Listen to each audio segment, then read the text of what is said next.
Hi friends, welcome to my channel. আপনারা কেমন আছেন সবাই? আশা করি আপনারা সবাই ভালো আছেন। আপনাদের দোয়াতে আমি অনেক ভালো আছি। আপনারা আমার আইটেম থেকে বুঝতেই পারছেন যে আমি মিষ্টি কিছু তৈরি করতে যাচ্ছি। তো আমি গ্যাস জ্বালিয়ে রেখেছিলাম, তার মধ্যে কড়া দিয়ে দিয়েছি আর দুধ ফুটে এসছে। আমার লিকুইড দুধ ছিল, যেহেতু আমি বেশি ফুটাবো না। আমি এর মধ্যে চিনি অ্যাড করলাম। তো আপনারা স্বাদ মতো চিনি অ্যাড করবেন, যেরকম যার খেতে ভালো লাগে সেরকম। তো আমি এবার এর মধ্যে একটু গুঁড়োর দুধ দেবো, যাতে আমার ব্যাটারটা একটু ঘন মতো হয়, কারণ যেহেতু আমি রসমালাই টাইপের তৈরি করব, তো এটা ঘন মতো তৈরি করতে চাইছি। তো এটা ভালো করে দেখুন, আমার ফুটেই গিয়েছে। আর আমি যেহেতু ফুটানো দুধ ছিল, আমার ওই জন্য বেশিক্ষণ সময় লাগে না। আমি নিচে পাউরুটি স্লাইস কেটে রেখে দিয়েছি, আপনারা আপনাদের পছন্দ মতো পিস করবেন, অসুবিধা নেই।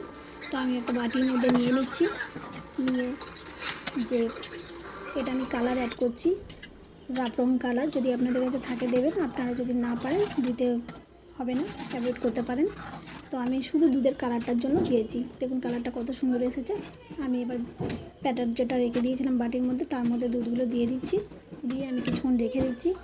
রেখে দেওয়ার পর দেখুন এক একটা পিস কতটা সুন্দর ফুলে উঠেছে বা কত সুন্দর হয়েছে। আমি ওটা কেটে দেখাচ্ছি, দেখুন একদম নরম হয়েছে, পুরো দোকানের মতো, যেরকম দোকানে বিক্রি হয় সেরকম। আশা করি আপনাদের সবার ভালো লাগবে। ভালো লাগলে শেয়ার কমেন্ট